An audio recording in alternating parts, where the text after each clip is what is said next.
ਵਾਹਿਗੁਰੂ ਜੀ ਕਾ ਖਾਲਸਾ ਵਾਹਿਗੁਰੂ ਜੀ ਕੀ ਫਤਿਹ। ਸਰਬਕਾਲੀ ਸਤਿਗੁਰੂ ਨਾਨਕ ਦੇਵ। ਦੁਨੀਆ ਦੇ ਬੜੇ ਪੁਰਾਣੇ ਸਮੇਂ ਤੋਂ ਕਿਸੇ ਗੈਬੀ ਤਾਕਤ, ਆਪਣੇ ਕੋਲੋਂ ਉੱਚੀ ਨਾ ਦਿਸਣ ਵਾਲੀ ਸ਼ਕਤੀ ਜਾਂ ਸ਼ਖਸੀਅਤ ਉੱਤੇ ਇਨਸਾਨ ਦਾ ਭਰੋਸਾ ਟੁਰਿਆ ਆਇਆ ਹੈ। ਇਸ ਭਰੋਸੇ ਨੇ ਅੱਡ-ਅੱਡ ਦੇਸ਼ਾਂ ਵਿੱਚ, ਅੱਡ-ਅੱਡ ਕੌਮਾਂ ਵਿੱਚ ਤੇ ਅੱਡ-ਅੱਡ ਤਹਿਜ਼ੀਬ ਤੇ ਵਹਿਸ਼ੀਪੁਣੇ ਦੀਆਂ ਹਾਲਤਾਂ ਵਿੱਚ ਕੀ ਸ਼ਕਲਾਂ ਇਖਤਿਆਰ ਕੀਤੀਆਂ। ਇਹ ਇੱਕ ਬੜੇ ਲੰਮੇ ਵਿਸਥਾਰ ਤੇ ਪੁਸਤਕਾਂ ਦਰਕਾਰ ਰੱਖਣ ਵਾਲੀ ਗੱਲ ਹੈ। ਪਰੰਤੂ ਇਨਸਾਨ ਦੇ ਖਿਆਲ ਮੰਡਲ ਵਿੱਚ ਅੱਡ-ਅੱਡ ਦੇਸ਼ਾਂ ਤੇ ਸਮਿਆਂ ਵਿੱਚ ਇਸ ਖਿਆਲ ਨੇ ਹੇਰ-ਫੇਰ ਖਾ ਕੇ ਅਖੀਰ ਦੋ ਸ਼ਕਲਾਂ ਇਖਤਿਆਰ ਕੀਤੀਆਂ।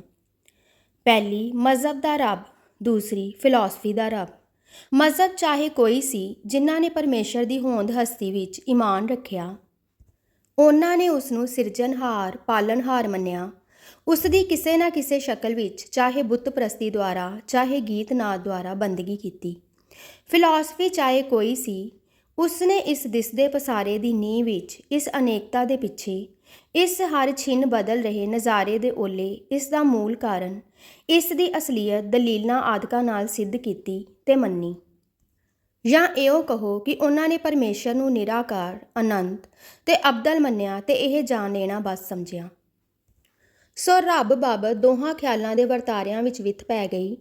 ਆਮ ਕਰਕੇ ਫਿਲਾਸਫੀ ਰੱਬ ਨੂੰ ਰਚਣ ਵਾਲਾ, ਪਾਲਣ ਵਾਲਾ, ਮਿਹਰਾਂ ਕਰਨ ਵਾਲਾ ਮੰਨਣ ਵਿੱਚ ਇਹ ਦੇਖਦੀ ਹੈ ਕਿ ਇਉਂ ਉਹ ਵਿਕਾਰੀ ਹੋ ਜਾਂਦਾ ਹੈ ਤੇ ਵਿਕਾਰੀ ਹੋਣ ਤੇ ਉਹ ਦੇਸ਼ ਕਾਲ ਤੋਂ ਅਤੀਤ ਨਹੀਂ ਰਹਿ ਸਕਦਾ, ਉਹ ਪਾਰਬ੍ਰਹਮ ਤੇ ਅਨੰਤ ਨਹੀਂ ਰਹਿ ਸਕਦਾ। ਸੋ ਜੇ ਉਹ ਅਨੰਤ ਤੇ ਪਾਰਬ੍ਰਹਮ ਨਹੀਂ, ਤਦ ਰੱਬ ਹੀ ਨਹੀਂ, ਕਿਉਂਕਿ ਉਸ ਪਰ ਜੀਵਾਂ ਵਾਲੀਆਂ ਗੱਲਾਂ ਹਾਵੀ ਹੋ ਗਈਆਂ। ਇਸ ਨੁਕਤੇ ਤੋਂ ਫਿਲਾਸਫੀ ਮਜ਼ਹਬ ਤੋਂ ਵਿੱਥ ਪਾ ਖਲੋਤੀ। ਮਜ਼ਹਬ ਨੇ ਆਖਿਆ ਕਿ ਜੋ ਰੱਬ ਇਨਸਾਨ ਤੋਂ ਦੂਰ ਖੜਾ ਹੈ, ਜਿਸ ਨੇ ਸਾਨੂੰ ਸਾਜਿਆ ਹੀ ਨਹੀਂ ਤੇ ਪਾਲਦਾ ਹੀ ਨਹੀਂ, ਜੋ ਸਾਡੇ ਸੁੱਖ ਦੁੱਖ ਵਿੱਚ ਰਸ ਹੀ ਕੋਈ ਨਹੀਂ ਰੱਖਦਾ, ਉਸ ਦਾ ਇਨਸਾਨੀ ਜੀਵਨ ਵਿੱਚ ਇਨਸਾਨ ਨੂੰ ਕੀ ਆਧਾਰ। ਜੇ ਸਾਡੇ ਦਿਲ ਟੁੱਟਣੇ ਤੇ ਗਮਾਂ, ਚਿੰਤਾ, ਮੁਸੀਬਤਾਂ, ਭੈ, ਖੌਫ, ਤਬਾਹੀਆਂ ਦੇ ਤਰਾਸ ਵੇਲੇ ਉਹ ਸਾਡੀਆਂ ਪ੍ਰਾਰਥਨਾ ਦਾ ਸੁਣਨ ਵਾਲਾ ਨਹੀਂ, ਜੇ ਉਹ ਸਾਡੀਆਂ ਕਮਜ਼ੋਰੀਆਂ ਵੇਲੇ ਸਾਡੇ ਸਹਾਰੇ ਦਾ, ਸਾਡੇ ਚਿੰਤਾ ਵਿੱਚ ਆਸਰਾ ਨਹੀਂ, ਤਾਂ ਉਸ ਦਾ ਹੋਣਾ ਨਾ ਹੋਣਾ ਇਨਸਾਨੀ ਦੁੱਖ ਸੁੱਖ ਲਈ ਕੀ ਫਰਕ ਰੱਖਦਾ ਹੈ। ਕੇਵਲ ਇੰਨਾ ਜਾਣਨ ਤੋਂ ਕਿ ਕੋਈ ਅਨੰਤ ਤੇ ਪਾਰਬ੍ਰਹਮ ਹੈ, ਸਾਡੀ ਦਿਮਾਗੀ ਗਿਣਤੀ ਵਿੱਚ ਇੱਕ ਖਾਨਾ ਹੋਰ ਵੱਧ ਗਿਆ ਤਾਂ ਵੱਧ ਗਿਆ ਸੀ। ਅਸਾਂ ਪਦਾਰਥਾਂ ਦੀ ਗਿਣਤੀ ਵਿੱਚ ਸਿਰੇ ਤੋਂ ਇੱਕ ਨਾਵਾਂ ਹੋਰ ਪਾ ਲਿਆ ਤਾਂ ਪਾ ਲਿਆ ਸੀ।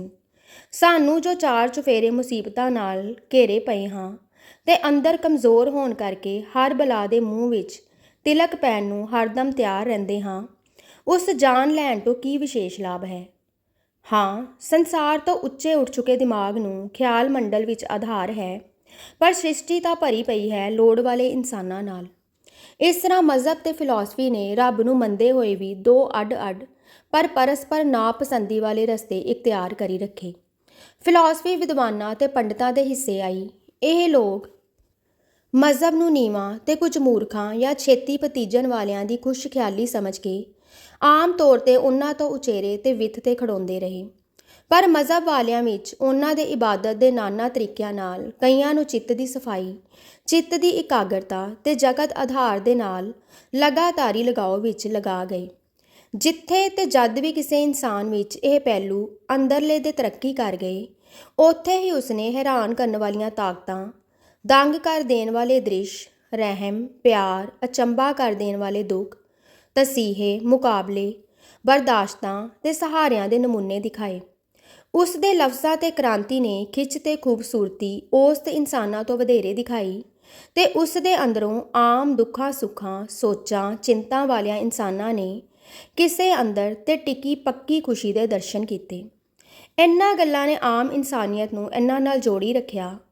ਭਾਈਚਾਰੇ ਦੀ ਪਿੱਠ ਜ਼ਿਮੀਂਦਾਰ ਹੈ, ਮਜ਼ਦੂਰ ਹੈ, ਕਾਰੀਗਰ ਹੈ, ਵਪਾਰੀ ਹੈ, ਜਿਨ੍ਹਾਂ ਨੇ ਘਾਲਾਂ ਕਰ ਕਰਕੇ, ਚਾਹੇ ਉਹ ਘਾਲਾਂ ਸਰੀਰਕ ਹਨ, ਚਾਹੇ ਮਾਨਸਿਕ, ਚਾਹੇ ਰਲਵੀਆਂ, ਜਗਤ ਦੇ ਭਾਈਚਾਰੇ ਨੂੰ ਇਹ ਭਾਈਚਾਰੇ ਦੀ ਸੂਰਤ ਦੇ ਰੱਖੀ ਹੈ, ਜਿਸ ਵਿੱਚ ਸਾਰੇ ਟੁਰ ਰਹੇ ਹਨ। ਇਹ ਕੀਰਤੀ ਲੋਕ ਸਾਰੇ ਦੇ ਸਾਰੇ ਉਸ ਰੱਬੀ ਬੰਦੇ ਅਰਥਾਤ ਬੰਦਗੀ ਕਰਨ ਵਾਲੇ ਮਜ਼ਹਬੀ ਤਰੀਕੇ ਨਾਲ ਰੱਬ ਨੂੰ ਮੰਨਣ ਵਾਲੇ ਬੰਦੇ ਦੇ ਦੁਆਲੇ ਘੁੰਮਦੇ ਰਹੇ ਤੇ ਭਾਈਚਾਰਾ ਰੂਪੀ ਕਗਰੋੜ ਸਾਰੀ ਇਸ ਦੇ ਮਗਰ ਰਹੀ, ਜਿਸ ਨੂੰ ਤੁਸੀਂ ਫਿਲਾਸਫਰ ਦੇ ਟਾਕਰੇ ਤੇ ਰੱਬ ਦਾ ਬੰਦਾ ਜਾਂ ਫਕੀਰ ਜਾਂ ਹਰੀਜਨ ਕਹਿ ਲਵੋ। ਇਹਨਾਂ ਦੀ ਕਲਾਮ ਵਿੱਚ ਜਿੱਥੇ ਤੁਸੀਂ ਵੇਖੋਗੇ ਆਪਣੇ ਆਪ ਨੂੰ ਮੂਰਖ, ਨੀਚ ਕਹਿਣ ਵਿੱਚ ਰਸ ਲਿੱਤਾ ਤੱਕੋਗੇ, ਕਿਉਂਕਿ ਭਗਤੀ ਨਿਮਰਤਾ ਪਵਿੱਤਰਤਾ ਦੇ ਕਾਰਨ ਇਹ ਬਜਾਏ ਇਸ ਦੇ ਕਿ ਕਿਸੇ ਨੂੰ ਭੈੜਾ ਆਖੇ ਆਪੇ ਨੂੰ ਉਹਨਾਂ ਦੇ ਨੀਵਾਂ ਆਖਣ ਵਿੱਚ ਨਿਮਰਤਾ ਤੇ ਖੁਸ਼ੀ ਲੈਂਦਾ ਹੈ। ਚਾਹੇ ਕਈ ਵੇਰ ਰੱਬੀ ਜਲਾਲ ਵਿੱਚ ਆਏ ਇਹਨਾਂ ਹਰਿਜਨਾਂ ਨੇ ਮੈਲੇ ਚਿੱਤ ਤੇ ਖਿੰਡੇ ਮਨ ਵਾਲੇ ਪੰਡਤਾਂ ਦੀ ਇਸ ਕਮਜ਼ੋਰੀ ਨੂੰ ਦਰਸਾਇਆ ਹੈ, ਪਰ ਨਫ਼ਰਤ ਇਹਨਾਂ ਨੇ ਕਦੇ ਨਹੀਂ ਦਿਖਾਈ। ਸੋ ਇੱਕ ਕੁਦਰਤੀ ਵਿੱਤ ਫਿਲਾਸਫਰ ਤੇ ਫਕੀਰ ਵਿੱਚ ਟੁਰ ਪਈ। ਇਸ ਵਿੱਚ ਗੋ ਪਿਛਲਾ ਜ਼ਮਾਨਾ ਘੱਟ ਨੁਕਸਾਨ ਦੇਖਦਾ ਸੀ, ਪਰ ਅਮਲੀ ਤੌਰ ਤੇ ਇਹ ਡਰ ਸਦਾ ਤੋਂ ਸੀ ਤੇ ਹੁਣ ਵਧੇਰੇ ਸਪਸ਼ਟ ਹੈ ਕਿ ਜੇ ਵਿੱਦਿਆ ਤਰੱਕੀ ਕਰੇ, ਆਮ ਫੈਲ ਜਾਵੇ, ਤਦ ਫਿਲਾਸਫਰ ਦਾ ਨੁਕਤਾ ਵਧੇਰੇ ਮਕਬੂਲ ਹੋਵੇਗਾ ਔਰ ਫਕੀਰ ਦਾ ਨੁਕਤਾ ਗੁੰਮ ਹੋਵੇਗਾ ਤੇ ਅੰਤ ਅਮਲੀ ਜੀਵਨ ਜੋ ਹਰੀਜਨ ਸਿਖਾਉਂਦਾ ਹੈ ਉਹ ਗੁੰਮ ਹੋ ਜਾਵੇ ਤੇ ਫਿਲਾਸਫਰ ਦੀ ਕੇਵਲ ਗਿਣਤੀ ਮਾਤਰ ਰੱਬੀ ਹੋਂਦ ਰਹਿ ਜਾਵੇ। ਧਰਮ ਨੂੰ ਸੱਟ ਵੱਜਣ ਦਾ ਡਰ ਨਾਸਤਕ ਤੋਂ ਤਾਂ ਹੈ, ਪਰ ਆਸਤਕ ਫਿਲਾਸਫਰ ਤੋਂ ਵੀ ਕੁਝ ਹੈ। ਅਸਲੀ ਜੀਵਨ ਵਿੱਚ ਜ਼ਿਮੀਦਾਰ, ਮਜ਼ਦੂਰ, ਕੀਰਤੀ, ਕਾਰੀਗਰ, ਵਪਾਰੀ ਨੂੰ ਲੋੜ ਬੰਦਗੀ ਕਬੂਲਣ ਵਾਲੇ, ਅਰਦਾਸ ਸੁਣਨ ਵਾਲੇ, ਮਿਹਰਾਂ ਕਰਨ ਵਾਲੇ ਰੱਬ ਦੀ ਹੈ ਤੇ ਸਾਰੀ ਇਨਸਾਨੀਅਤ ਦੀ ਟੇਕ ਇਹੋ ਹੈ। ਇਸ ਪਾੜ ਦੇ ਮੇਲਣੇ ਵਾਲੇ ਸਤਿਗੁਰੂ ਨਾਨਕ ਜਗਤ ਵਿੱਚ ਆਏ। ਜੋ ਸੁਮਤ ਉਹਨਾਂ ਨੇ ਦਿੱਤੀ ਉਸ ਦੀ ਤੈ ਇਹ ਜਾਪਦੀ ਹੈ ਕਿ ਉਹ ਦੋ ਆਸਤਕਾਂ ਫਿਲਾਸਫਰ ਤੇ ਫਕੀਰ ਦੇ ਪਾਠਕ ਨੂੰ ਵੇਖ ਕੇ ਹੈਰਾਨ ਹਨ। ਇਸ ਵੇਲੇ ਗੁਰੂ ਬਾਣੀ ਪੜ੍ਹੋ ਤਾਂ ਦੇਖੋ ਕਿ ਉਹ ਇੱਕ ਪਾਸੇ ਸਿੱਖਾਂ, ਸਾਧਾਂ ਤੇ ਫਕੀਰਾਂ ਨੂੰ ਸੰਬੋਧ ਕਰ ਰਹੇ ਹਨ, ਦੂਜੇ ਪਾਸੇ ਦਾਰਸ਼ਨਿਕ ਪੰਡਤਾਂ ਨੂੰ, ਫਿਰ ਇੱਕ ਪਾਸੇ ਗਿਆਨੀਆਂ ਨੂੰ, ਦੂਜੇ ਪਾਸੇ ਅਭਿਆਸੀਆਂ, ਯੋਗੀ ਆਦਿਕਾਂ ਨੂੰ। ਇਸ ਤੋਂ ਸਾਫ਼ ਦਿਸ ਪੈਂਦਾ ਹੈ ਕਿ ਉਹ ਇਸ ਮੁੱਢੋਂ ਪਏ ਪਾਠਕ ਨੂੰ ਦੂਰ ਕਰਨਾ ਲੋਚਦੇ ਹਨ, ਪਰ ਪਾਠਕ ਕੋਈ ਰੁੱਸੇ ਹੋਏ ਭਰਾਵਾਂ ਦਾ ਨਹੀਂ ਕਿ ਆਪੋ ਵਿੱਚ ਖਿਮਾਉਣੀ ਕਰਾਉਣ ਨਾਲ ਮਿਟ ਜਾਵੇ। ਪਾਠਕ ਤਾਂ ਆਤਮ ਵਿਦਿਆ ਦੇ ਨੁਕਤੇ ਦਾ ਹੈ, ਉਹ ਜੋ ਦਿਆਨਤਦਾਰੀ ਨਾਲ ਦੋਵੇਂ ਧਿਰਾਂ ਆਪਣੀ ਆਪਣੀ ਦਿਮਾਗੀ ਖੋਜ ਤੇ ਅਨੁਭਵਤਾ ਵਿੱਚ ਪ੍ਰਤੀਤ ਕਰ ਰਹੀਆਂ ਹਨ। ਇਸ ਲਈ ਇਸ ਦਾ ਇਲਾਜ ਇਲਮੀ ਤੇ ਅਮਲੀ ਦੋਹਾਂ ਤਰ੍ਹਾਂ ਹੋਵੇ ਤਾਂ ਦੋਹਾਂ ਨੂੰ ਇੱਕ ਕੁਠਾਲੀ ਵਿੱਚ ਢਾਲ ਸਕੇ, ਤੇ ਜੇ ਕੋਈ ਐਸਾ ਦਾਰੂ ਹੋਵੇ ਤਾਂ ਉਹ ਐਸਾ ਹੋਵੇਗਾ ਕਿ ਜੋ ਸਰਬਕਾਲੀ ਹੋਵੇਗਾ, ਅਰਥਾਤ ਉਹ ਸਾਰੇ ਸਮਿਆਂ ਵਿੱਚ ਟੁਰੇਗਾ। ਇਸ ਪਰ ਸਤਿਗੁਰੂ ਨੇ ਰੱਬੀ ਗਿਆਨ ਦੀ ਇਹ ਗੱਲ ਦੱਸੀ ਕਿ ਇਹ ਸੰਸਾਰ ਆਪੇ ਨਹੀਂ ਬਣ ਸਕਦਾ। ਰੂਹ ਆਪਣੀ ਆਜ਼ਾਦੀ ਵਿੱਚ ਸੁਤੰਤਰ ਹੈ। ਇਸ ਨੂੰ ਕੋਈ ਗਰਜ਼ ਲੋੜ ਨਹੀਂ ਕਿ ਇਹ ਪ੍ਰਕਿਰਤੀ ਦੇ ਫੇਰ ਵਿੱਚ ਆਵੇ, ਤੇ ਪ੍ਰਕਿਰਤੀ ਜੜ ਹੈ। ਇਸ ਵਿੱਚ ਕੋਈ ਚਾਹ, ਇੱਛਾ, ਲੋੜ ਦਾ ਸਮਾਨ ਨਹੀਂ ਕਿ ਇਸ ਜੜਤਾ ਤੋਂ ਉੱਠਣਾ ਚਾਹੇ। ਸੋ ਦੋ ਅਚਾਹਾਂ ਵਿੱਚੋਂ ਇੱਕ ਚੇਤਨ ਹੈ ਪਰ ਅਲੋੜ ਹੈ, ਇੱਕ ਜੜ ਹੈ, ਉਸ ਵਿੱਚ ਲੋੜ ਦਾ ਗਿਆਨ ਨਹੀਂ। ਇਹਨਾਂ ਦੋਹਾਂ ਦਾ ਆਪੇ ਕਿਸੇ ਇਤਫਾਕ ਨਾਲ ਮੇਲ ਹੋ ਜਾਣਾ ਅਸੰਭਵ ਹੈ। ਇਹ ਮੇਲ ਚਾਹੇ ਕਿਸੇ ਤਰ੍ਹਾਂ ਦਾ ਹੋਵੇ ਤੇ ਕਦੋਂ ਹੋਇਆ ਹੋਵੇ, ਤੇ ਇਹ ਤਰੀਕਾ ਚਾਹੇ ਸਿੰਜਰਨ ਹੋਣ ਦਾ ਹੋਵੇ ਚਾਹੇ ਹੋਰ ਤਰ੍ਹਾਂ ਦਾ ਹੋਵੇ, ਕੋਈ ਨਹੀਂ ਯਕੀਨੀ ਤੌਰ ਤੇ ਜਾਣਦਾ ਕਿ ਇਹ ਕਦੋਂ ਤੇ ਕਿਕੂ ਹੋਇਆ। ਪਰੰਤੂ ਇਹ ਪ੍ਰਤੱਖ ਹੈ ਕਿ ਇਹ ਆਪੇ ਨਹੀਂ ਹੋਇਆ। ਜੋ ਆਖਦੇ ਹਨ ਕਿ ਨਿਰਾ ਆਤਮਾ ਹੈ, ਉਹ ਨਹੀਂ ਦੱਸ ਸਕਦੇ ਉਸ ਨੁਕਤੇ ਨੂੰ, ਉਸ ਗਿਰਹ ਨੂੰ ਜਿੱਥੋਂ ਕਿ ਉਸ ਆਤਮਾ ਵਿੱਚ ਇਹ ਪ੍ਰਕਿਰਤੀ ਤੇ ਇਸ ਦਾ ਪਸਾਰਾ ਹੋਇਆ। ਜੋ ਆਖਦੇ ਹਨ ਨਿਰੀ ਪ੍ਰਕਿਰਤੀ ਹੈ, ਉਹ ਨਹੀਂ ਦੱਸ ਸਕਦੇ ਉਸ ਨੁਕਤੇ ਨੂੰ, ਉਸ ਗਿਰਹ ਨੂੰ ਕਿ ਜੜ ਮਾਦਾ ਕੀਕੂ ਚੇਤਨਤਾ ਸੂਰਤ ਬੁੱਧੀ ਵਿੱਚ ਪਲਟਾ ਖਾ ਗਿਆ। ਜੋ ਦੋਹਾਂ ਨੂੰ ਮੰਨਦੇ ਹਨ ਨਹੀਂ ਦੱਸ ਸਕਦੇ ਕਿ ਕੀਕੂ ਦੋਵੇਂ ਅਲੋੜ ਤੇ ਅਚਾਹ ਇੱਕ ਦੂਸਰੇ ਵਿੱਚ ਰਲ ਕੇ ਸੰਸਾਰ ਵਿੱਚ ਪਲਟਾ ਖਾ ਗਏ। ਸਤਿਗੁਰੂ ਨਾਨਕ ਦੇਵ ਜੀ ਦੱਸਦੇ ਹਨ ਕਿ ਉਹ ਨੁਕਤਾ ਹੁਕਮ ਹੈ। ਫਿਲਾਸਫਰ ਜਿਸ ਨੂੰ ਅਨੰਤ ਅਨਾਦ ਆਖਦੇ ਹਨ, ਉਸ ਦੀਆਂ ਅਗਮ ਤੇ ਅਨੰਤ ਸ਼ਕਤੀਆਂ ਵਿੱਚ ਇੱਕ ਸ਼ਕਤੀ ਹੁਕਮ ਹੈ। ਇਹ ਸਾਰਾ ਕੁਝ ਹੁਕਮ ਦਾ ਪਸਾਰਾ ਹੈ। ਫਿਲਾਸਫਰ ਆਖਦਾ ਹੈ ਕਿ ਜਿਸ ਵਿੱਚੋਂ ਹੁਕਮ ਨਿਕਲਦਾ ਹੈ ਉਸ ਵਿੱਚ ਇੱਛਾ ਹੈ। ਜਿਸ ਵਿੱਚ ਇੱਛਾ ਹੈ ਉਹ ਵਿਕਾਰੀ ਹੈ, ਇੱਕ ਰਸ ਨਹੀਂ। ਜੋ ਇੱਕ ਰਸ ਨਹੀਂ ਉਹ ਅਨਾਦ ਅਨੰਤ ਨਹੀਂ। ਉਹ ਤਾਤੇ ਉਹ ਨਹੀਂ ਜਿਸ ਨੂੰ ਮੈਂ ਬ੍ਰਹਮ ਆਖਦਾ ਹਾਂ, ਉਹ ਤੁਹਾਡਾ ਕੋਈ ਵਧਵਾਂ ਜੀਵ ਹੋਊ। ਸਤਿਗੁਰੂ ਆਖਦੇ ਹਨ, ਹੇ ਫਿਲਾਸਫਰ, ਕੀ ਤੂੰ ਉਸ ਅਨਾਦ ਤੇ ਅਨੰਤ ਦਾ ਕੁਝ ਹਾਲ ਦੱਸ ਸਕਦਾ ਹੈ?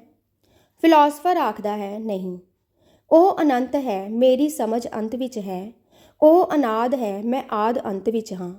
ਉਹ ਦੇਸ਼ ਕਾਲ ਨਿਮਿਤ ਤੋਂ ਪਾਰ ਹੈ, ਮੇਰੀ ਸਮਝ ਦੇਸ਼ ਕਾਲ ਨਿਮਿਤ ਦਾ ਆਪ ਸਰੂਪ ਹੈ। ਮੈਂ ਕਦੇ ਉਸ ਨੂੰ ਵਰਣਨ ਨਹੀਂ ਕਰ ਸਕਦਾ, ਮੈਂ ਕਦੇ ਉਸ ਦੇ ਸਰੂਪ ਨੂੰ ਸਮਝ ਔਰ ਦੱਸ ਨਹੀਂ ਸਕਦਾ। ਸਤਿਗੁਰੂ ਆਖਦੇ ਹਨ, ਕੀ ਉਹ ਜਿਸ ਨੂੰ ਤੁਸੀਂ ਅਨੰਤ ਕਹਿੰਦੇ ਹੋ ਹੈ? ਫਿਲਾਸਫਰ ਆਖਦਾ ਹੈ, ਹਾਂ ਉਹ ਹੈ, ਇਹ ਹੈ ਉਸ ਦਾ ਸਰੂਪ। ਸਤਿਗੁਰੂ ਆਖਦੇ ਹਨ, ਉਹ ਹੈ ਜੜ ਹੈ ਕਿ ਚੇਤਨ? ਫਿਲਾਸਫਰ ਆਖਦਾ ਹੈ, ਨਿਰੋਲ ਚੇਤਨਤਾ। ਸਤਿਗੁਰੂ ਆਖਦੇ ਹਨ, ਉਹ ਚੇਤਨਤਾ ਦੁੱਖ ਰੂਪ ਹੈ ਕਿ ਸੁੱਖ ਰੂਪ? ਫਿਲਾਸਫਰ ਆਖਦਾ ਹੈ, ਉਹ ਨਿਰੋਲ ਤੇ ਪਰਮ ਆਨੰਦ ਰੂਪ ਹੈ। ਸਤਿਗੁਰੂ ਆਖਦੇ ਹਨ ਕਿ ਉਸ ਦੀ ਹੈ ਚੇਤਨਤਾ ਤੇ ਆਨੰਦ ਦੀ ਵਿਆਖਿਆ ਕਰ ਸਕਦੇ ਹੋ?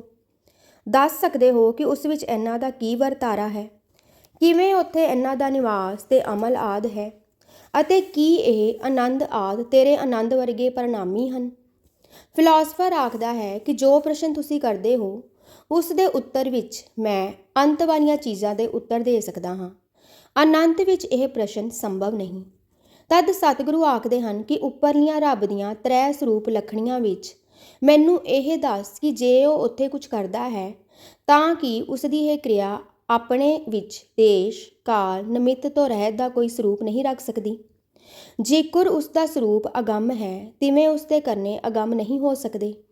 ਕਰਨੇ ਤੋਂ ਮੇਰਾ ਮਤਲਬ ਉਸ ਪ੍ਰਕਾਰ ਦੇ ਕਰਨੇ ਨਹੀਂ ਜਿਸ ਪ੍ਰਕਾਰ ਦੇ ਇਨਸਾਨ ਵਿੱਚ ਹਨ, ਪਰੰਤੂ ਉਸ ਆਦੇਸ਼ ਅਕਾਲ ਸਰੂਪ ਦੇ ਆਦੇਸ਼ ਅਕਾਲੀ ਕਰਨੇ ਜਿਨ੍ਹਾਂ ਨੂੰ ਇਨਸਾਨ ਦੀ ਦੇਸ਼ ਕਾਲ ਵਾਲੀ ਬੁੱਧੀ ਸਮਝ ਹੀ ਨਾ ਸਕੇ।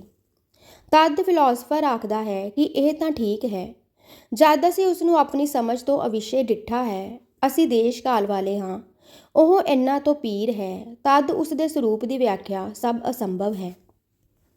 ਤਦ ਸਤਿਗੁਰੂ ਆਖਦੇ ਹਨ ਕਿ ਜਿੱਕੂ ਰੱਬ ਨਹੀਂ ਆਖਿਆ ਜਾ ਸਕਦਾ, ਇਸ ਤਰ੍ਹਾਂ ਉਸ ਦਾ ਹੁਕਮ ਵੀ ਨਹੀਂ ਆਖਿਆ ਜਾ ਸਕਦਾ। ਜੋ ਕੁਝ ਤੁਸੀਂ ਵੇਖਦੇ ਹੋ ਉਸੇ ਅਨੰਤ ਦੀ ਰਚਨਾ ਹੈ, ਪਰ ਇਸ ਤਰ੍ਹਾਂ ਦੀ ਰਚਨਾ ਨਹੀਂ ਜਿਸ ਤਰ੍ਹਾਂ ਘੁਮਿਆਰ ਤੇ ਲੋਹਾਰ ਦੀ ਹੈ, ਪਰ ਇਸ ਤਰ੍ਹਾਂ ਦੀ ਕਿ ਜਿਸ ਨੂੰ ਦੇਸ਼ ਕਾਲ ਵਾਲੀ ਬੁੱਧੀ ਨਹੀਂ ਸਮਝ ਸਕਦੀ। ਸੋ ਦ੍ਰਿੜ ਕਰ ਸੋਚ ਲੈ, ਜੀਕੂ ਤੂੰ ਵਾਹਿਗੁਰੂ ਨੂੰ ਆਨੰਦ ਆਖਦਾ ਹੈ, ਪਰ ਇਹ ਆਨੰਦ ਉਹ ਆਨੰਦ ਨਹੀਂ ਜਿਸ ਤਰ੍ਹਾਂ ਦੇ ਆਨੰਦ ਦਾ ਤੈਨੂੰ ਤਜਰਬਾ ਹੈ।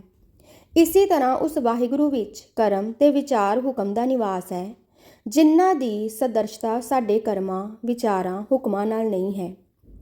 ਪਿੱਛੇ ਅਸੀਂ ਦੱਸ ਆਏ ਹਾਂ ਕਿ ਇਹ ਸਾਰਾ ਆਕਾਰ ਆਪੇ ਬਣ ਨਹੀਂ ਸਕਦਾ, ਇਸ ਨੂੰ ਕਿਸੇ ਨੇ ਬਣਾਇਆ ਹੈ। ਜਿਸ ਨੇ ਬਣਾਇਆ ਹੈ ਸਾਡੇ ਤਰੀਕੇ ਨਾਲ ਨਹੀਂ ਬਣਾਇਆ। ਜਿਸ ਤਰ੍ਹਾਂ ਆਪ ਅਗੰਮ ਹੈ ਉਸ ਤਰ੍ਹਾਂ ਉਸ ਦਾ ਉਹ ਤਰੀਕਾ ਵੀ ਅਗੰਮ ਹੈ, ਸਾਡੀ ਮਨ ਬੁੱਧ ਤੋਂ ਪਰੇ ਹੈ। ਅਸੀਂ ਜਿਸ ਨੂੰ ਬਣਾਉਣ ਨੂੰ ਵਿਕਾਰ ਦੀ ਇੱਛਾ ਆਖਦੇ ਹਾਂ ਉਹ ਉੱਥੇ ਨਹੀਂ। ਸਾਡੀ ਦੇਸ਼ ਕਾਲ ਵਾਲੀ ਇੱਛਾ ਦਾ ਉੱਥੇ ਨਿਵਾਸ ਨਹੀਂ। ਉੱਥੇ ਜੀਕੂ ਆਨੰਦ ਹੈ, ਪਰ ਉਹ ਆਨੰਦ ਨਹੀਂ ਜਿਸ ਦੇ ਅਸੀਂ ਵਾਕਫ ਹਾਂ। ਹਾਂ, ਸਾਡਾ ਆਨੰਦ ਜੋ ਅਨੰਤ ਕੇ ਅਨੰਤ ਨਹੀਂ। ਇਸੇ ਤਰ੍ਹਾਂ ਉੱਥੇ ਬਣਾਉਣਾ ਹੈ, ਪਰ ਉਹ ਬਣਾਉਣਾ ਅਨੰਤੀ ਕ੍ਰਿਸ਼ਮਾ ਹੈ, ਸਾਡੀ ਮਨ ਬੁੱਧੀ ਤੋਂ ਅਗੰਮ ਹੈ। ਉੱਥੇ ਜੋ ਸ਼ਕਤੀ ਸਿਰਜਣਹਾਰ ਤੇ ਪਾਲਣਹਾਰ ਹੈ ਉਹ ਉਸ ਅਨੰਤ ਦਾ ਹੁਕਮ ਹੈ। ਇਹ ਸਾਰਾ ਕ੍ਰਿਸ਼ਮਾ ਹੁਕਮ ਦਾ ਹੈ, ਪਰ ਹੁਕਮ ਵੀ ਅਵਰਣਨ ਹੈ, ਕਿਹਾ ਨਹੀਂ ਜਾ ਸਕਦਾ। ਜੀਕੂ ਹੁਕਮੀ ਨਹੀਂ ਕਿਹਾ ਜਾ ਸਕਦਾ, ਉਕਰ ਹੁਕਮ ਨਹੀਂ ਕਿਹਾ ਜਾ ਸਕਦਾ। ਉਸ ਹੁਕਮ ਨੇ ਇਹ ਸਾਰਾ ਆਕਾਰ ਪੈਦਾ ਕੀਤਾ ਹੈ। ਗੱਲ ਕੀ ਸਤਿਗੁਰੂ ਨੇ ਫਿਲਾਸਫੀ ਵਿੱਚ ਇੱਕ ਨੁਕਤਾ ਹੋਰ ਪਾਇਆ ਕਿ ਉਸ ਅਨੰਤ ਵਿੱਚ ਉਸ ਦੇ ਸਾਰੇ ਨੂੰ, ਉਸ ਦੇ ਸਰੂਪ ਨੂੰ ਕਿ ਕਿਰਿਆ ਨੂੰ ਸਾਰੇ ਨੂੰ ਅਗੰਮ ਮੰਨੋ, ਆਪਣੀ ਬੁੱਧ ਦੀ ਗਮਤਾ ਤੋਂ ਪਰੇ। ਇਹ ਭੁੱਲ ਕਿਉਂ ਕਰਦੇ ਹੋ ਕਿ ਉਸ ਦੇ ਸਰੂਪ ਨੂੰ ਤਾਂ ਅਗੰਮ ਆਖਦੇ ਹੋ, ਪਰ ਉਸ ਦੇ ਹੁਕਮ ਨੂੰ ਆਪਣੇ ਹੁਕਮ ਦਾ ਦਰਜਾ ਦੇ ਕੇ ਵਿਕਾਰੀ ਬਣਾ ਦਿੰਦੇ ਹੋ। ਉਸ ਦਾ ਹੁਕਮ ਵੀ ਅਗੰਮ ਹੈ, ਅਵਿਕਾਰੀ ਹੈ, ਅਰੂਪ ਹੈ। ਉਹ ਆਪ ਸੱਚ ਹੈ, ਉਸ ਦਾ ਹੁਕਮ ਵੀ ਸੱਚ ਹੈ। ਅਰਥਾਤ ਜਿਸ ਤਰ੍ਹਾਂ ਉਹ ਆਪ ਕੇਵਲ ਸੱਚ ਹੈ, ਇਸੇ ਤਰ੍ਹਾਂ ਉਸ ਦੇ ਹੁਕਮ ਕਰਨੇ ਫੁਰਨੇ ਵਿਚਾਰ ਸੱਚ ਹਨ, ਨਿਰੋਲ ਸੱਚ ਹਨ। ਤੂੰ ਰੱਬ ਦਾ ਸਰੂਪ ਵਰਣਨ ਕਰਨ ਵਾਲੇ ਉਸ ਨੂੰ ਸੱਚ ਆਖਦਾ ਹੈ, ਪਰ ਜਦ ਉਸ ਦੇ ਹੁਕਮ ਫੁਰਮਾਨ ਦਾ ਜ਼ਿਕਰ ਕਰੇ ਤਾਂ ਉਸ ਨੂੰ ਸੱਚ ਕਿਉਂ ਨਹੀਂ ਕਹਿੰਦਾ? ਉਸ ਨੂੰ ਆਪਣੇ ਹੁਕਮ ਵਾਂਗੂ ਤ੍ਰਿਸ਼ਨਾ ਦੀ ਸ਼ੈ ਕਿਉਂ ਵਰਣਨ ਕਰਦਾ ਹੈ? ਹੁਕਮੀ ਵੀ ਸੱਚ ਹੈ, ਹੁਕਮ ਵੀ ਸੱਚ ਹੈ। ਹੁਕਮੀ ਹੁਕਮ ਸਭ ਦਾ ਸਰੂਪ ਕੇਵਲ ਤ੍ਰੈ ਕਾਲ ਆਬਾਦ ਰੂਪ ਸੱਚ ਹੈ। ਜੋ ਸੱਚ ਹੈ ਉਹ ਵਿਕਾਰੀ ਨਹੀਂ ਕਿਹਾ ਜਾ ਸਕਦਾ।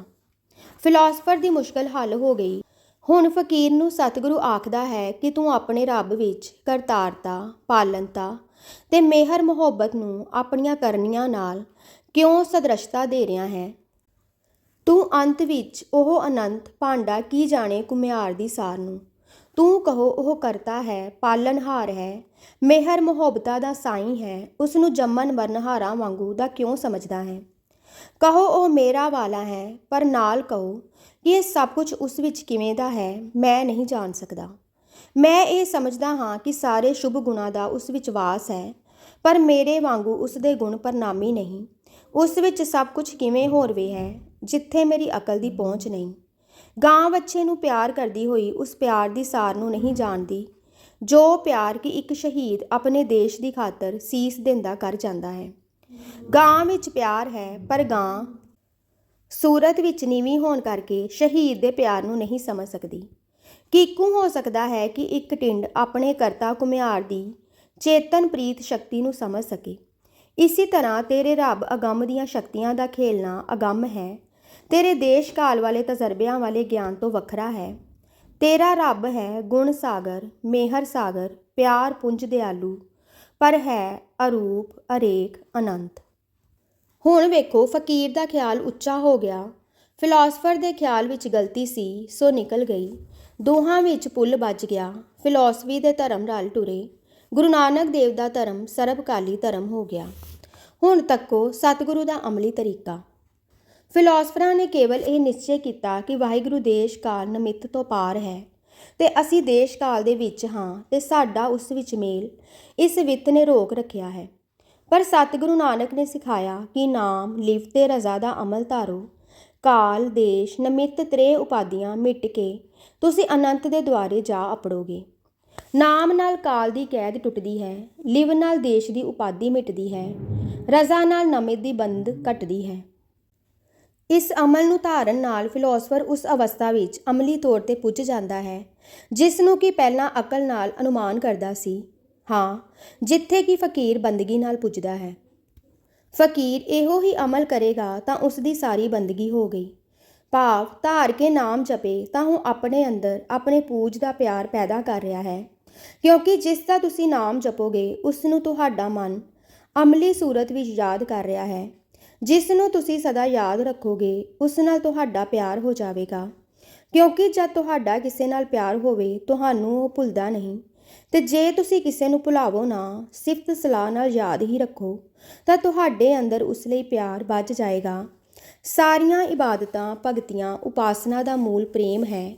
ਪ੍ਰੇਮ ਦਾ ਇੱਕ ਸਰੂਪ ਨਾਮ ਹੈ, ਯਾਦ ਹੈ।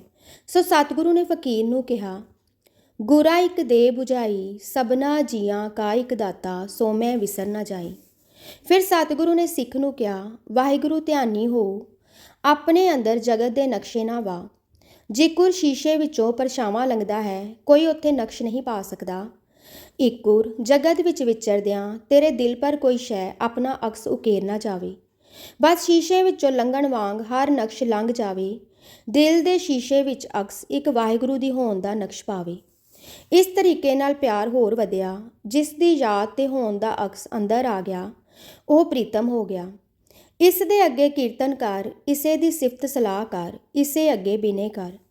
ਪਿਆਰ ਵਿੱਚ ਪਿਆਰੇ ਨਾਲ ਕਦੇ ਰੁੱਸੀਦਾ ਨਹੀਂ। ਜੋ ਦੁੱਖ ਸੁੱਖ ਤੈਨੂੰ ਵਾਪਰੇ ਉਸ ਨੂੰ ਰਜ਼ਾ ਸਮਝ। ਪ੍ਰੀਤਮ ਨਾਲ ਕਦੇ ਅਸ਼ਾਂਤ, ਗੁੱਸੇ, ਰੁੱਸੇ ਨਹੀਂ ਹੋਣਾ, ਨਹੀਂ ਤਾਂ ਪ੍ਰੀਤ ਤਾਰ ਟੁੱਟ ਜਾਂਦੀ ਹੈ। ਰਜ਼ਾ ਤੇ ਰਹੇਗਾ ਤਾਂ ਨਾਮ ਨਾਲ ਚਿੱਤ ਦੀ ਜੋ ਸ਼ੁੱਧੀ ਤੇ ਇਕਾਗਰਤਾ ਬਣੀ ਹੈ ਤੇ ਉਮਾ ਆਇਆ ਹੈ, ਕਾਇਮ ਰਹੇਗਾ। ਸੋ ਜਦੋਂ ਨਾਮ ਹੋਣ ਦਾ ਅਕਸ ਜਾਂ ਸਹਿਜ ਧਿਆਨ ਤੇ ਰਜ਼ਾ ਤ੍ਰੇ ਆ ਗਈ, ਪੂਰਨ ਲਿਵ ਲੱਗ ਗਈ। ਲਿਵ ਲੱਗੀ ਤੇ ਹੋਮੇ ਕੱਟੀ ਗਈ, ਮਾਇਆ ਬਿਲਾ ਗਈ, ਫਿਰ ਵਾਹਿਗੁਰੂ ਵਿੱਚ ਸਮਾਈ।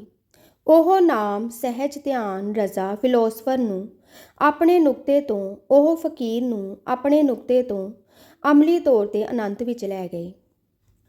ਉਸ ਅਗੰਮ ਸ਼ਕਤੀ ਤੋਂ ਉਤਰ ਕੇ ਜਿਸ ਦੇ ਕ੍ਰਿਸ਼ਮੇ ਵਿੱਚ ਇਹ ਸਾਰਾ ਪਸਾਰਾ ਨਜ਼ਰ ਆ ਰਿਹਾ ਹੈ, ਜੋ ਹਰ ਸ਼ੈ ਦੀ ਤਹਿ ਵਿੱਚ ਹੈ, ਜੋ ਸੂਖਮ ਆਧਾਰ ਹੈ ਤੇ ਜੋ ਸਭ ਦੀ ਟੋਰਨਹਾਰ ਹੈ, ਜਿਸ ਦੀ ਹੋਂਦ ਹਰ ਇਨਸਾਨ ਦੇ ਅੰਦਰ, ਉਸ ਦੇ ਅੰਦਰਲੇ ਤੋਂ ਪਈ ਝਲਕਦੀ ਹੈ। ਆਦਮੀ ਨੂੰ ਆਦਮੀ ਨਾਲ ਵਾਸਤਾ ਪੈਂਦਾ ਹੈ, ਅਰਥਾਤ ਵਾਹਿਗੁਰੂ ਨਾਲ ਸੰਬੰਧ ਤੋਂ ਉਤਰ ਕੇ ਆਦਮੀ ਨੂੰ ਦੂਸਰਾ ਵਾਸਤਾ ਆਦਮੀ ਨਾਲ ਅਰਥਾਤ ਸ੍ਰਿਸ਼ਟੀ ਨਾਲ ਪੈਂਦਾ ਹੈ। ਇਹ ਵਾਸਤਾ ਹੀ ਅਸਲ ਵਿੱਚ ਭਾਈਚਾਰੇ ਦੀ ਨੀਂਹ ਹੈ। ਪੂਰਬ ਤੇ ਪੱਛਮ ਵਿੱਚ ਧਰਮ ਦੇ ਨੁਕਤੇ ਤੋਂ ਭਾਈਚਾਰੇ ਦੇ ਸੰਬੰਧ ਵਿੱਚ ਅੱਡ-ਅੱਡ ਖਿਆਲ ਰਹੇ ਹਨ। ਹਿੰਦੁਸਤਾਨ ਵਿੱਚ ਜਿੱਥੇ ਫਿਲਾਸਫੀ ਤੇ ਧਰਮ ਨੇ ਸਭ ਤੋਂ ਵਧੇਰੇ ਤਰੱਕੀ ਕੀਤੀ ਹੈ, ਉੱਚੇ ਤੋਂ ਉੱਚਾ ਖਿਆਲ ਸੰਨਿਆਸ ਦਾ ਹੈ ਕਿ ਪੂਰਨ ਸੁੱਖ ਤੇ ਟਿਕਾਊ ਦੀ ਪ੍ਰਾਪਤੀ ਲਈ ਸਭ ਤੋਂ ਜੁਦਾ ਹੋ ਜਾਣਾ, ਸਭ ਸੰਬੰਧ ਤੋੜ ਦੇਣੇ ਜ਼ਰੂਰੀ ਹਨ। ਚਾਹੇ ਕੋਈ ਤਰੀਕਾ ਹੋਵੇ, ਚਾਹੇ ਉਸ ਦਾ ਕੋਈ ਨਾਮ ਹੋਵੇ, ਪਰ ਸਭ ਦੀ ਸਿਧਾਂਤਵੀ ਗੱਲ ਇਹ ਸੰਨਿਆਸ ਹੈ। ਤੇ ਇਸ ਦਾ ਫਲ ਅਮਲੀ ਤੌਰ ਤੇ ਇਹ ਹੋਇਆ ਕਿ ਉੱਚੇ ਖਿਆਲ ਵਾਲੇ, ਧਰਮ ਵਾਲੇ ਤੇ ਚੰਗੇ ਪੁਰਖ ਭਾਈਚਾਰੇ ਵਿੱਚੋਂ ਨਿਕਲ ਜਾਣ। ਮਲਾਈ ਜੰਗਲਾਂ ਵਿੱਚ ਟੁਰ ਜਾਵੇ ਤੇ ਫੋਕਾ ਦੁੱਧ ਪਿੱਛੇ ਰਹਿ ਜਾਵੇ। ਇਸ ਨਾਲ ਭਾਈਚਾਰਾ ਨੀਵੀਂ ਕਿਸਮ ਦਾ ਆਪੇ ਹੀ ਰਹਿ ਗਿਆ, ਕਿਉਂਕਿ ਭਾਈਚਾਰੇ ਦਾ ਕਮਾਲ ਇਸ ਦੇ ਕਾਮਲ ਬੰਦਿਆਂ ਦੇ ਇਸ ਦੇ ਵਿੱਚ ਹੋਣ ਤੇ ਨਿਰਭਰ ਰੱਖਦਾ ਹੈ। ਜੇ ਚੰਗੇ ਚੰਗੇਰੇ ਬਨਾਂ ਨੂੰ ਟੁਰ ਜਾਣ ਤਾਂ ਪਿੱਛੇ ਰਹੇ ਸਧਾਰਨ ਬੰਦੇ ਦੁੱਖਾਂ ਦਾ ਸ਼ਿਕਾਰ ਬਣਨਗੇ। ਦੋ ਇੱਕ ਸਦੀਆਂ ਤੋਂ ਪੱਛਮੀ ਦੇਸ਼ਾਂ ਵਿੱਚ ਜੋ ਖਿਆਲ ਪਲੇ ਹਨ, ਉਹਨਾਂ ਨੇ ਕਿਆ ਧਰਮ ਦੇ ਨੁਕਤੇ ਤੋਂ ਕਿਆ ਭਾਈਚਾਰਕ ਵਿਦਿਆ ਦੇ ਨੁਕਤੇ ਤੋਂ ਇਹ ਗੱਲ ਸਿਖਾਈ ਹੈ ਕਿ ਪੂਰਕ ਦਾ ਮਜ਼ਹਬ, ਪਿਆਰ ਤੇ ਫਰਜ਼ ਇਹ ਹੈ ਕਿ ਇਨਸਾਨੀਅਤ ਮਨੁੱਖ ਮਾਤਰ ਦੀ ਸੇਵਾ ਕਰੇ। ਭਾਈਚਾਰੇ ਦਾ ਵਧੇਕ ਤੋਂ ਵਧੇਕ ਸੁੱਖ ਲੋਚਣਾ ਇਹ ਇਖਲਾਕ ਹੈ। ਭਾਈਚਾਰੇ ਦੇ ਸੁੱਖ ਵਿੱਚ ਕੁਰਬਾਨ ਹੋਣਾ ਇਹ ਪ੍ਰੇਮ ਦੀ ਅਵਧੀ ਹੈ। ਭਾਈਚਾਰੇ ਦੇ ਸੁੱਖ ਵਿੱਚ ਯਤਨ ਕਰਨਾ ਇਹ ਪਦਾਰਥਕ ਤੇ ਪਰਸਪਰ ਸੁਖਦਾਈ ਹਾਲਤ ਪੈਦਾ ਕਰਨ ਦੀ ਵਿਦਿਆ ਤੇ ਹੁਨਰ ਹੈ ਤੇ ਇਹ ਵਾਛਤ ਫਲ ਮਨੁੱਖ ਦੇ ਜੀਵਨ ਦਾ ਹੈ। ਇਹ ਕੁਝ ਹੈ ਜੋ ਇਸ ਵੇਲੇ ਸਾਰੇ ਸਭ्य ਸੰਸਾਰ ਵਿੱਚ ਆਦਰਸ਼ ਬਣ ਰਿਹਾ ਹੈ। ਕਿਉਂਕਿ ਇਸ ਆਦਰਸ਼ ਵਿੱਚ ਨੇੜੇ ਦਾ ਸੁੱਖ ਹੈ, ਇਸ ਲਈ ਦਿਲਾਂ ਨੂੰ ਭਾਉਂਦਾ ਤੇ ਪ੍ਰਿਯ ਲੱਗਦਾ ਹੈ। ਹਿੰਦੁਸਤਾਨ ਵਿੱਚ ਇਹ ਖਿਆਲ ਸੰਨਿਆਸ ਦੇ ਖਿਆਲ ਨੂੰ ਵਿਧਵੰਸ ਕਰ ਰਿਹਾ ਹੈ।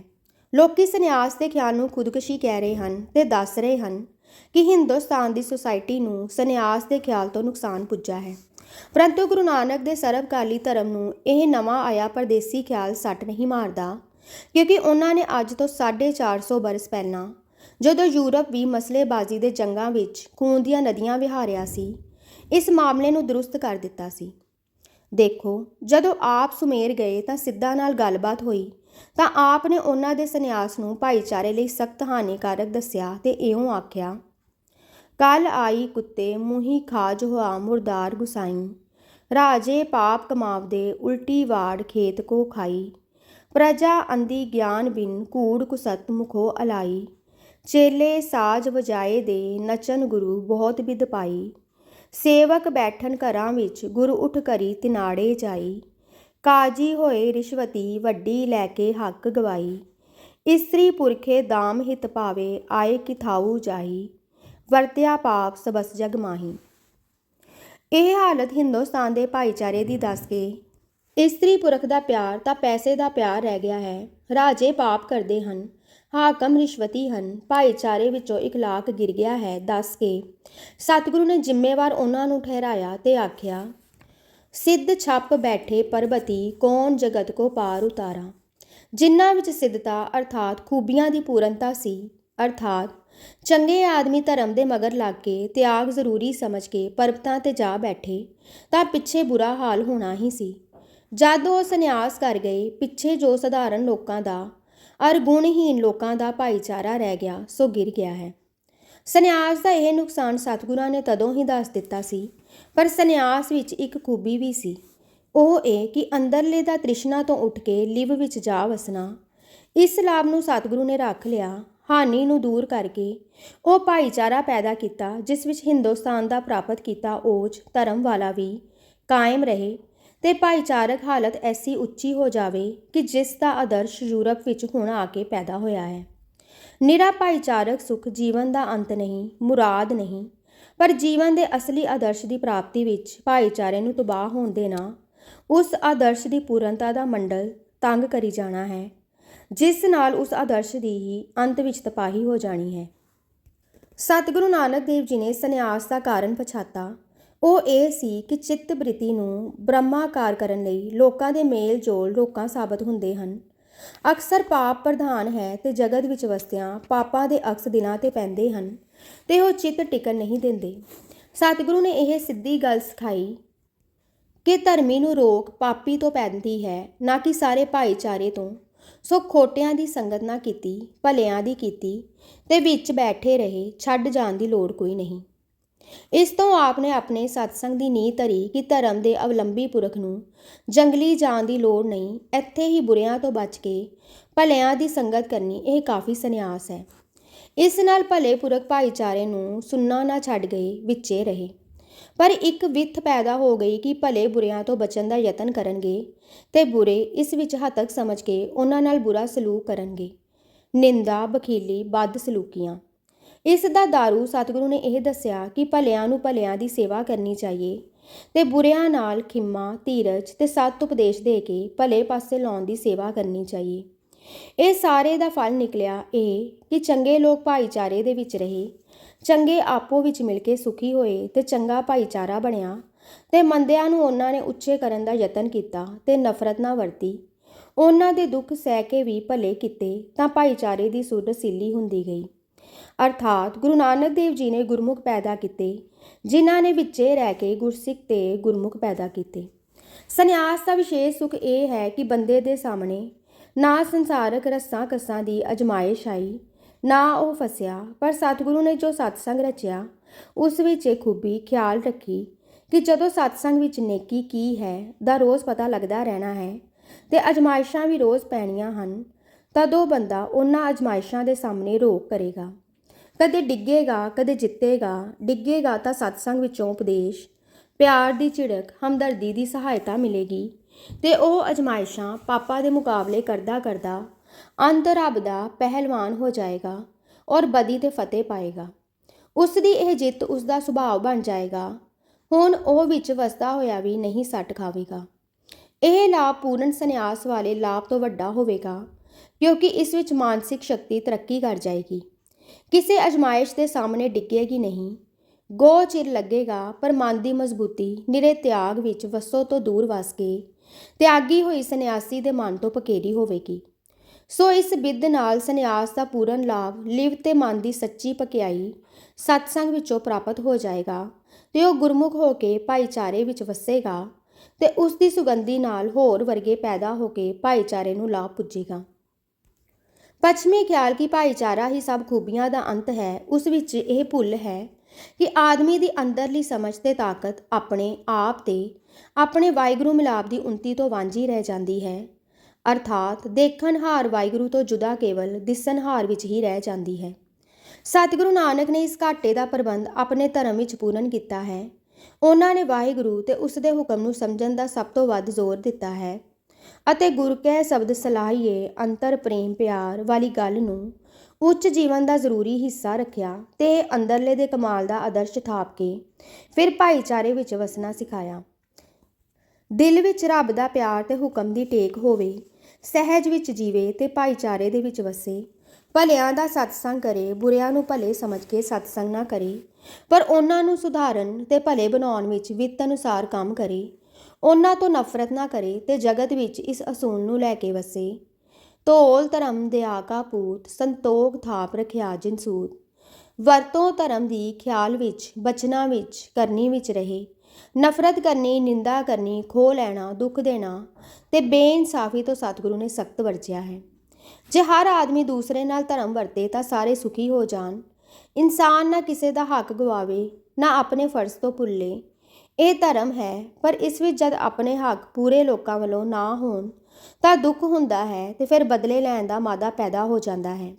ਇਸ ਲਈ ਸਤਿਗੁਰੂ ਨੇ ਕਿਹਾ ਕਿ ਇਸ ਧਰਮ ਵਿੱਚ ਦਇਆ ਰਲਾਓ ਤੇ ਸੰਤੋਖ ਰਿਆਓ, ਫਿਰ ਸੰਸਾਰ ਵਿੱਚ ਸੂਤ ਕਾਇਮ ਹੋ ਜਾਏਗਾ। ਪਰ ਜਦੋਂ ਤੁਸੀਂ ਦੂਸਰਿਆਂ ਨਾਲ ਧਰਮ ਦੀ ਵਰਤਦੇ ਹੋ, ਇਹ ਜ਼ਰੂਰੀ ਨਹੀਂ ਕਿ ਉਹ ਵੀ ਤੁਸਾਂ ਨਾਲ ਉਹ ਵਰਤਣ। ਅਕਸਰ ਅਧਰਮ ਕਰਨਗੇ, ਦੁੱਖ ਦੇਣਗੇ, ਤਦੋਂ ਤੁਹਾਡੇ ਅੱਗੇ ਦੋ ਮੁਸ਼ਕਲਾਂ ਆਉਣਗੀਆਂ। ਇੱਕ ਤਾਂ ਤੁਸੀਂ ਅਸੰਤੋਖ ਵਿੱਚ ਪਵੋਗੇ, ਅੰਦਰਲਾ ਟਿਕਾਓ ਟੁੱਟੇਗਾ।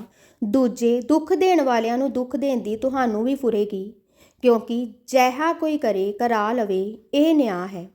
ਸਤਿਗੁਰੂ ਨੇ ਦੱਸਿਆ ਕਿ ਨਹੀਂ, ਅੰਦਰ ਤਾਂ ਸੰਤੋਖ ਬਿਰਤੀ ਧਾਰੋ। ਅਰਥਾਤ ਜਿਹੀ ਹਾਲਤ ਅਵਸੋ ਬਣ ਗਈ, ਉਸ ਵਿੱਚ ਅੰਦਰੋਂ ਬੇਚੈਨ ਨਹੀਂ ਹੋਣਾ। ਬੇਚੈਨੀ, ਤ੍ਰਿਸ਼ਨਾ, ਘਬਰਾ ਪੈਦਾ ਨਾ ਹੋਣ ਦਿੱਤੇ, ਇਹ ਸੰਤੋਖ ਹੈ। ਤੇ ਬਾਹਰ ਜਿਨ੍ਹਾਂ ਨੇ ਦੁੱਖ ਦਿੱਤਾ ਹੈ, ਉਹਨਾਂ ਨਾਲ ਦਇਆ ਵਰਤੀ। ਇਹ ਧਰਮ ਨੂੰ ਦਇਆ ਤੇ ਸੰਤੋਖ ਨਾਲ ਰਲਾ ਕੇ ਵਰਤਿਆ, ਭਾਈਚਾਰੇ ਵਿੱਚ ਸੂਤ ਕਾਇਮ ਹੋ ਜਾਵੇਗਾ। ਇਹ ਭਾਈਚਾਰਕ ਆਦਰਸ਼ ਇੱਕ ਕਮਾਲ ਦਾ ਆਦਰਸ਼ ਹੈ। ਦੇਖੋ, ਗੁਰਾ ਇੱਕ ਦੇ ਬੁਝਾਈ, ਸਭਨਾ ਜੀਆਂ ਕਾ ਇੱਕ ਦਾਤਾ, ਸੋ ਮੈਂ ਵਿਸਰ ਨਾ ਜਾਈ। ਇਸ ਤੁਕ ਵਿੱਚ ਦੋਵੇਂ ਆਦਰਸ਼ ਇੱਕ ਥਾਂ ਕਰਕੇ ਦੱਸ ਦਿੱਤੇ। ਇੱਕ ਵਾਹਿਗੁਰੂ ਦਾਤਾ ਹੈ, ਉਸ ਨੂੰ ਕਦੇ ਨਹੀਂ ਭੁੱਲਣਾ। ਦਮ ਬਦਮ ਅੰਤਰਾਤਮੇ ਯਾਦ ਰੱਖਣਾ ਹੈ। ਅੰਦਰਲੇ ਦਾ ਲਗਾਤਾਰ ਨਿਹੋ, ਅਰਥਾਤ ਅੰਦਰਲੇ ਦਾ ਲਗਾਤਾਰ ਰੁਖ ਤੇ ਲਗਾਓ ਅਨੰਤ ਨਾਲ ਰੱਖਣਾ। ਪਿਆਰ ਤੇ ਉਮਾ ਵਾਲੀ ਉੱਚੀ ਤੇ ਉੱਚੇ ਆਦਰਸ਼ ਵਿੱਚ ਮਗਨ ਲੱਗਣ ਵਾਲੀ ਬਿਰਤੀ ਜਦ ਹਰਦਮ ਅੰਦਰ ਵਸਦੀ ਹੈ ਤਾਂ ਉਹ ਵਾਹਿਗੁਰੂ ਪ੍ਰਿਯ ਵਸਤੂ ਹੋ ਕੇ ਅੰਦਰ ਵਸ ਰਿਹਾ ਤੇ ਉਸ ਦੇ ਪਿਆਰ ਵਿੱਚ ਉਸ ਦਾ ਹੁਕਮ ਵਰਤ ਰਿਹਾ ਦਿਸ ਪੈਂਦਾ ਹੈ। ਦੂਸਰਾ, ਪਰ ਉਹ ਦਾਤਾ ਕੋਈ ਨਿਰਾ ਮੇਰਾ ਦਾਤਾ ਹੈ? ਨਹੀਂ, ਉਹ ਸਭਨਾ ਜੀਆਂ ਕਾ ਇੱਕੋ ਦਾਤਾ ਹੈ। ਉਹ ਦਾਤਾ ਸਾਂਝਾ ਦਾਤਾ ਹੈ ਤੇ ਜੀਵ ਸਾਰੇ ਉਸਦੇ ਹਨ। ਇਸ ਇੱਕ ਦੇ ਸਾਰੇ ਹੋਣ ਦੀ ਸਾਂਝ ਭਾਈਚਾਰੇ ਦਾ ਦੈਵੀ ਕਾਰਨ ਸਹੀ ਹੋ ਗਿਆ। ਹੁਣ ਵਰਤੋਂ ਇਉਂ ਹੋਊ ਕਿ ਜੇ ਮੈਂ ਕਿਸੇ ਭਰਾ ਦੀ ਸਖਤੀ ਤੇ ਸੰਤੋਖ ਕਰਦਾ ਹਾਂ ਤਾਂ ਆਪਣੇ ਅੰਦਰੋਂ ਆਪਣੇ ਪਿਆਰੇ ਨੂੰ ਕਾਇਮ ਰੱਖਣ ਲਈ ਕਰਦਾ ਹਾਂ, ਕਿਉਂਕਿ ਜੇ ਮੈਂ ਆਪਣੀ ਬਿਰਤੀ ਘਬਰਾਈ ਤਾਂ ਪ੍ਰੀਤਮ ਵਾਹਿਗੁਰੂ ਦਾ ਅਹਿਸਾਸ ਅੰਦਰ ਨਹੀਂ ਰਹੇਗਾ। ਉੱਥੇ ਤਾਂ ਆਸੁਰੀ ਸੰਪਦਾ ਘਬਰਾਉਂਦੀ ਆ ਜਾਏਗੀ। ਜੇ ਮੈਂ ਬਾਹਰ ਨਿਰਦੇਤਾ ਵਰਤੀ ਤਾਂ ਸਭਨਾ ਜੀਆਂ ਨੂੰ ਮੈਂ ਉਸ ਦਾਤੇ ਦੇ ਜੀਵ ਨਾ ਸਮਝਿਆ, ਤੇ ਮੈਂ ਵਰਤੋਂ ਐਸੀ ਵਰਤੀ ਕਿ ਜਿਸ ਨਾਲ ਦੁੱਖ ਉਪਜਿਆ ਤੇ ਪਹੁੰਚਿਆ। ਮੇਰੇ ਅੰਦਰ ਜੋ ਟਿਕਾਓ ਸੁਖ ਉਮਾ ਰਸ ਰਹਿੰਦਾ ਹੈ ਉਹ ਟੁਰ ਜਾਏਗਾ। ਇਸ ਲਈ ਜ਼ਰੂਰੀ ਹੋਇਆ ਕਿ ਮੈਂ ਆਪਣੇ ਪਿਆਰੇ ਦਾਤਾ ਦੇ ਹੁਕਮ ਨੂੰ ਪਛਾਣਾ, ਉਸ ਦੀ ਲਿਵ ਵਿੱਚ ਵਸਾਂ ਤੇ ਕਿਸੇ ਪ੍ਰਕਾਰ ਦਾ ਦੂਸਰਿਆਂ ਦਾ ਮੇਰੇ ਨਾਲ ਅਨਿਆਏ ਤੇ ਬੇਦਬੀ ਮੇਰੇ ਵਿੱਚ ਮਾੜੇ ਅਸਰ, ਅਸੰਤੋਖ ਤੇ ਬੇਰਹਿਮੀ ਦੇ ਪੈਦਾ ਨਾ ਕਰ ਦੇਣ। ਮੈਂ ਅੰਤਰ-ਆਤਮੇ ਵਾਹਿਗੁਰੂ ਨੂੰ ਨਾ ਵਿਸਾਰਾਂ, ਮੈਂ ਉਸ ਨੂੰ ਸਭਨਾ ਜੀਆਂ ਕਾ ਇੱਕੋ ਦਾਤਾ ਜਾਣਾ। ਤਦ ਸਭਨਾ ਜੀਆਂ ਵਿੱਚ ਮੇਰੀ ਵਰਤੋਂ ਮਿਹਰਮਤ ਦੀ ਹੋਵੇਗੀ। ਤੋ ਨਾਨਕ ਸਰਬ ਜੀਆਂ ਮਿਹਰਮਤ। ਇਸ ਉੱਤਮ ਆਦਰਸ਼ ਵਿੱਚ ਮੇਰੇ ਅੰਦਰਲੇ ਦੀ ਦਸ਼ਾ ਉਜਲ ਟਿਕੀ ਹੋਈ ਤੇ ਰਸ ਭਰੀ ਹੋ ਗਈ, ਤੇ ਮੇਰੀ ਵਰਤਨ ਅਰਥਾਤ ਭਾਈਚਾਰੇ ਵਿੱਚ ਮੇਰੇ ਵਜੂਦ ਨੇ ਭਾਈਚਾਰੇ ਨੂੰ ਕਮਾਲ ਵੱਲ ਪਹੁੰਚਣ ਦੀ ਮਦਦ ਕੀਤੀ। ਵਾਹਿਗੁਰੂ ਜੀ ਵਿੱਚ ਮੇਰਾ ਪਿਤਾ ਪੁੱਤਰ ਵਰਗਾ ਪਿਆਰ ਹੋ ਗਿਆ ਤੇ ਸਭਨਾ ਜੀਆਂ ਵਿੱਚ ਮੈਂ ਆਪਣੇ ਪਿਤਾ ਦਾਤਾ ਦੀ ਦਾਤ ਤੱਕ ਕੇ ਭਰਾਵਾਂ ਵਾਲੀ ਖਿਮਾ ਮਿਹਰ ਵਾਲੀ ਵਰਤੋਂ ਵਰਤੀ।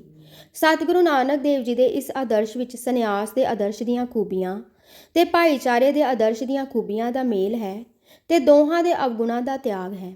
ਸੋ ਪੱਛਮ ਤੋਂ ਆਇਆ ਭਾਈਚਾਰੇ ਦਾ ਖਿਆਲ ਗੁਰੂ ਨਾਨਕ ਦੇਵ ਸਰਬਕਾਲੀ ਦੇ ਧਰਮ ਆਦਰਸ਼ ਨੂੰ ਕਿਵੇਂ ਵੀ ਹਿਲਾਵੇਗਾ ਨਹੀਂ, ਨਾ ਹੀ ਟਕਰਾਵੇਗਾ। ਸਗੋਂ ਇਹ ਹੈਰਤ ਪੈਦਾ ਕਰੇਗਾ ਕਿ ਜਦੋਂ ਸੰਸਾਰ ਪਰ ਰਾਏ ਦੇ ਇਖਤਲਾਫ ਤੇ ਖੂਨ ਦੀਆਂ ਨਦੀਆਂ ਵਹਿ ਰਹੀਆਂ ਸਨ, ਤਦੋਂ ਇਸ ਅਕਾਲੀ ਜੋਤ ਗੁਰੂ ਨਾਨਕ ਨੇ ਧਾਰਮਿਕ ਸਹਾਰਾ ਸਿਖਾਇਆ ਤੇ ਭਾਈਚਾਰੇ ਦੇ ਉੱਚੇ ਤੋਂ ਉੱਚੇ ਆਦਰਸ਼ ਨੂੰ ਕਾਇਮ ਕੀਤਾ ਤੇ ਸੰਨਿਆਸ ਦੇ ਲਾਭ ਨੂੰ ਵੀ ਜਾਣ ਨਹੀਂ ਦਿੱਤਾ। ਸਗੋਂ ਖੋਜ ਦੱਸਦੀ ਹੈ ਕਿ ਦੂਸਰੇ ਮਜ਼ਹਬਾਂ ਨਾਲ ਖਿਮਾ ਹਰ ਮੱਤ ਵਿੱਚੋਂ ਸੱਚ ਤੇ ਸੁੱਖ ਨੂੰ ਗ੍ਰਹਿਣ ਕਰਨ ਤੇ ਦਵੇਖ ਨਾ ਧਾਰਨ ਦੀ ਅਕਲ ਸਭ ਤੋਂ ਪਹਿਲਾਂ ਜਗਤ ਨੂੰ ਗੁਰੂ ਨਾਨਕ ਦੇਵ ਜੀ ਨੇ ਸਿਖਾਈ ਹੈ। ਅਮਲੀ ਪਾਸੇ ਵੱਲ ਆਓ ਤਾਂ ਗੁਰੂ ਨਾਨਕ ਦੇਵ ਜੀ ਨੇ ਭਾਈ ਲਫ਼ਜ਼ ਇਸ ਭਾਈਚਾਰੇ ਦੇ ਆਦਰਸ਼ ਦਾ ਕੇਂਦਰ ਬਣਾਇਆ ਸੀ। ਭਾਈ ਇੱਕ ਖਿਤਾਬ ਨਹੀਂ, ਉਹ ਸੱਚੇ ਭਾਈਚਾਰੇ ਦਾ ਕੇਂਦਰ ਹੈ। ਹਰ ਕੋਈ ਜਦ ਭਾਈ ਹੈ ਤਾਂ ਸਮਝ ਲਓ ਕਿ ਉਹ ਭਾਈਚਾਰਾ ਕਿੰਨਾ ਉੱਚਾ ਹੈ। ਇਸੇ ਤਰ੍ਹਾਂ ਪਰਸਪਰ ਆਰਾਧਨਾ ਵਿੱਚ ਹਰ ਕੋਈ ਆਪੋ ਆਪ ਭਜਨ ਪਾਠ ਬੰਦਗੀ ਕਰੋ, ਜਮ ਕਰੋ, ਪਰ ਨਾਲ ਦੀਵਾਨ ਦਾ ਅਸੂਲ ਵੀ ਕਾਇਮ ਕੀਤਾ ਕਿ ਸਾਰੇ ਰਲ ਕੇ ਵੀ ਬੰਦਗੀ ਕਰਨ, ਜੈਸੇ ਕਿ ਆਸਾ ਦੀਵਾਰ ਦਾ ਦੀਵਾਨ, ਸੋਦਰ ਰਹਿ ਰਾਸ ਦਾ ਦੀਵਾਨ ਆਦਿ। ਇਹ ਦੀਵਾਨ ਲਾ ਕੇ ਬੰਦਗੀ ਕਰਨੀ ਭਾਈਚਾਰੇ ਤੇ ਧਰਮ ਦੀ ਅਮਲੀ ਸੂਰਤ ਹੈ, ਜਿਸ ਕਰਕੇ ਭਾਈਚਾਰਾ ਇਖਲਾਕ ਤੇ ਲਿਵ ਦੇ ਅਸੂਲਾਂ ਤੇ ਟੁਰੇ। ਸਾਖੀ ਦਾ ਬਾਕੀ ਹਿੱਸਾ ਅਗਲੇ ਭਾਗ ਵਿੱਚ ਸਰਵਣ ਕਰੋ। ਵਾਹਿਗੁਰੂ ਜੀ ਕਾ ਖਾਲਸਾ, ਵਾਹਿਗੁਰੂ ਜੀ ਕੀ ਫਤਿਹ।